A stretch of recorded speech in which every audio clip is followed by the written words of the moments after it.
Welcome to my channel, everybody. My name is Rainer and this is Rainierbooks. You're welcome on Tag Tuesday. I'm filming this on Monday night, the 7th of June, but it's for Tag Tuesday, and this is about the B tag.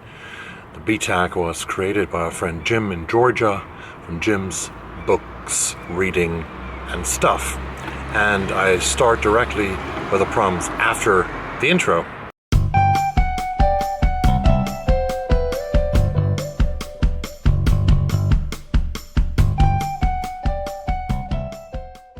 Number 1, B is for Bildungsroman. Do you have a favorite Bildungsroman or coming-of-age story? I wouldn't say that I have a favorite. I always like a good coming-of-age story or a Bildungsroman, but since I'm supposed to name one of my favorite Bildungsromane here, I'm going to read to you the first 2 paragraphs from one of them. From one of my favorite Bildungsroman, actually. I was 37 then, strapped in my seat as the huge 747 plunged through dense cloud cover on approach to Hamburg airport. Cold November rains drenched the earth, lending everything the gloomy air of a Flemish landscape. The ground crew in waterproofs, a flag atop a squat airport building, a BMW billboard. So, Germany again. Once the plane was on the ground, soft music began to flow from the seating speakers. A sweet orchestral cover version of the Beatles' Norwegian Wood.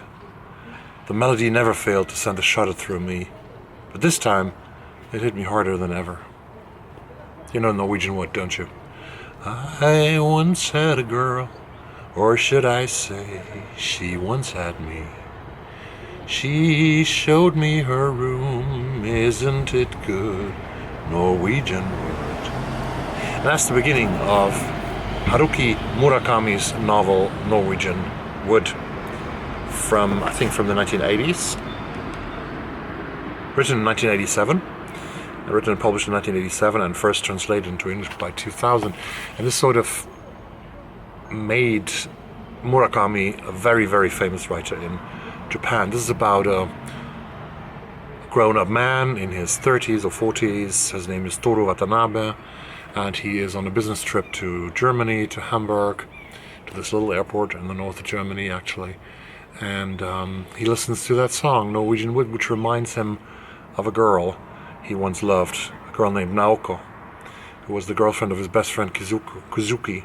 And he's sort of transported back to the time when he met her in Tokyo, all those days ago, in his student days, 20 years ago, drift in a world of uneasy friendships, casual sex, passion loss, and desire, to a time when an impetuous young woman called Midori marched into his life and he had to choose between the future and the past. And this is one of the most beautiful books to read. Maybe a very good summer read, actually.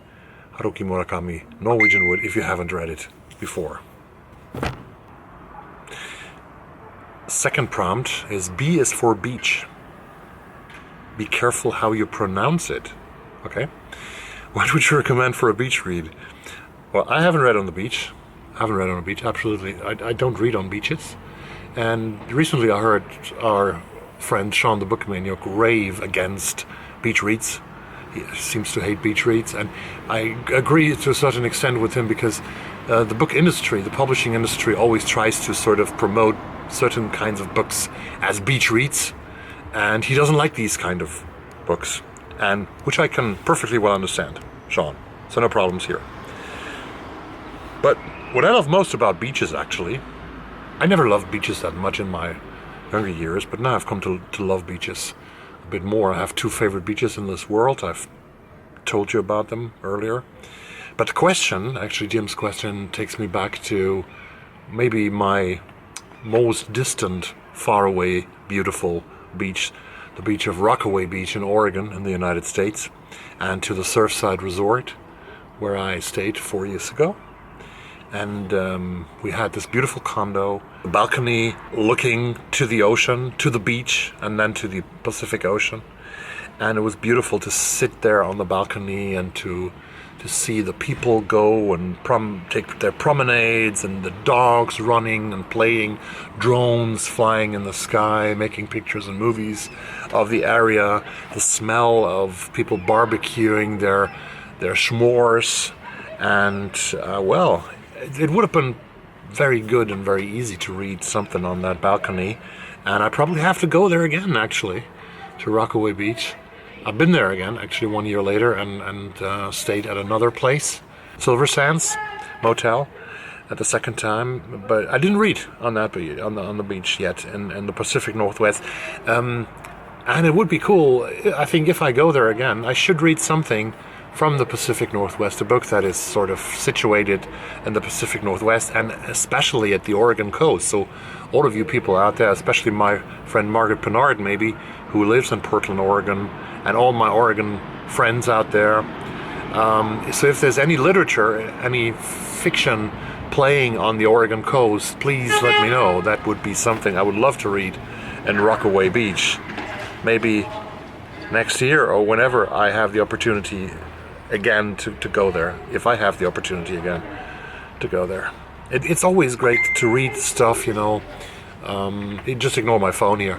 To read stuff at the place where you are.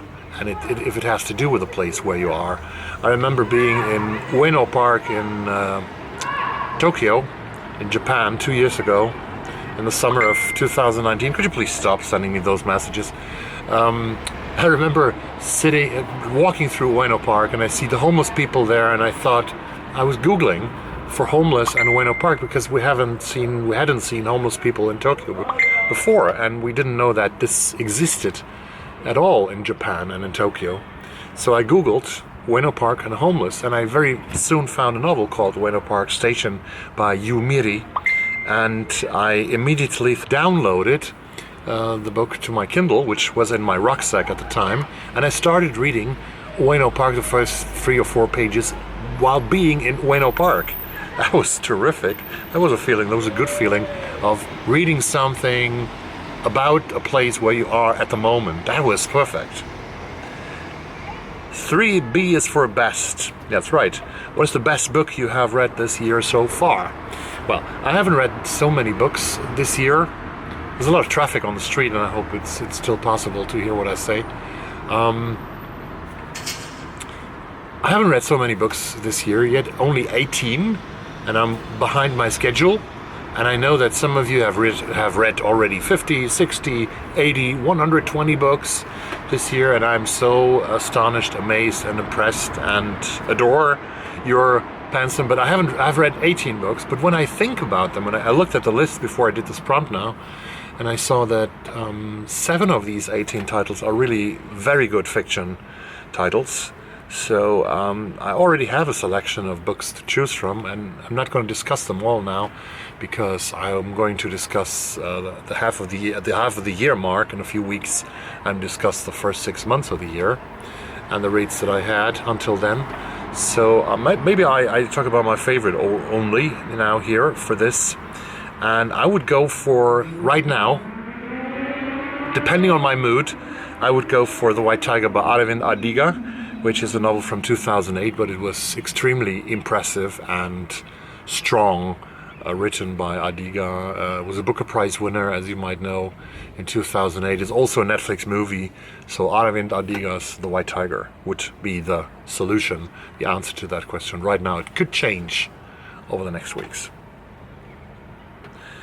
because there are really 7 really good contenders, as I said. The fourth question is, B is for Bookshop or Bookstore. Do you have a favorite bookstore? Well, I haven't been to so many. Well, I've been to many bookstores, right? That's true. I've been to a lot of places in London. I've been to a lot of places in Stockholm and other parts of Europe. But when it comes to the most favorite bookstore that I immediately fell in love with, that was also in 2017, when I came to the address of my favorite bookshop. Is 1005 West Burnside Street, and it's in downtown Portland, Oregon. It's Powell's Worlds of Books. It's the greatest independent bookstore in the world, and it's really very impressive to see these books and to see how they have built this beautiful shop. And whenever I go there, I hope that I have the opportunity to go there again. I will leave with a bunch of books, and a t-shirt, and some memorabilia of Powell's in Portland. B is for banned books. Is there any book you think should be banned? That's a very interesting question. Is there a book that I think or you think should be banned, should not be allowed to read?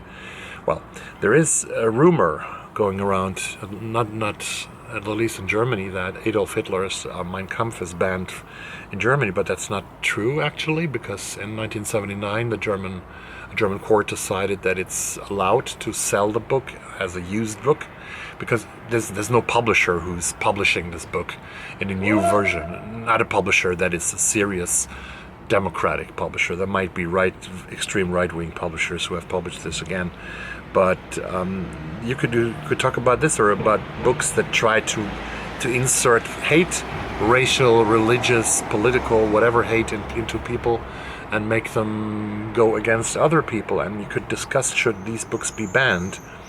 And I would want to say yes, but at the same time, of course, we have the freedom of speech in most of our countries in the West. And there's a very beautiful quote by the German communist Rosa Luxemburg, who once said, "Freedom is always and exclusively freedom for the one who thinks differently," which means that we have to sort of be able to endure other people's opinions even if we don't agree with them. Number 6, B is for Bible. What is your favorite book of the Bible, and what trigger warnings do you think it should have? Here I pass, since I never read the Bible from page 1 to the final page, and I just looked up for certain quotes from time to time in literature, but I've never read the Bible as a book, and I'm very bad actually in quoting the Bible, and should know more about it. 7th prompt is B is for bookshelf. Show me your bookshelf. Here, this is my new Billy bookshelf that I bought when I moved into this apartment. So it's I think it's the 2-meter version of Billy, and I have alphabetically ordered my literary fiction. As you can see, I'm going now from Lewin Goldie to Jennifer Clement. We're going down, and we're having a little bit more books here, and they are alphabetically ordered by the name of the author. In the middle, I have right now the nonfiction section, which is pretty much a mixed salad, because there's everything, like from memoirs, but memoirs are down below here. Memoirs to analyzing books, to history books, to whatever they deal about. Neil Young's autobiography, Hope So, and so on. And I have the last shelf here, which is because for many years I only read thrillers and mystery novels, so I have quite a lot of them left. And here's my mystery shelf with a lot of Michael Connelly and a lot of Peter Robinson, and some books by Peter James and other authors. So this is a look at my shelves. B is for Brazil. Paolo Coelho's novel The Alchemist has been translated into 70 languages. Have you read any Paolo Coelho? And if so, what did you think of his books? Well, I read The Zahir about 15 years ago. And because I knew someone who loved Coelho, and I wanted to understand this person a little bit better, so I bought The Zahir, and I read it. It's about a man, a very rich writer, it could be Coelho himself, who is having a love affair with a younger woman, and she leaves him, and he doesn't know why. He searches for her all over across the world, and she's searching for the meaning of love and life, and it's I think it was pseudo-psychological, and I didn't like the book at all, and I never picked up a Coelho book again, because this book sort of, the impression I got of Paolo Coelho was that he is a sort of a writer who is writing a lot of smoke and dust, but it's not much behind it. But otherwise, who am I to judge? So if you love Paolo Coelho perfectly well, love him and read him. But it's not for me. The guy is not for me. And I think this was the final question. Yes, that's true. So thanks for watching this video. And I saw that Jim has already done the C and the D tag, so there are more letters to go, more letters to do. I will do them in the future. Thanks for watching, and I see you again very soon on this channel, and I hope that you have a great evening wherever you are. Bye bye.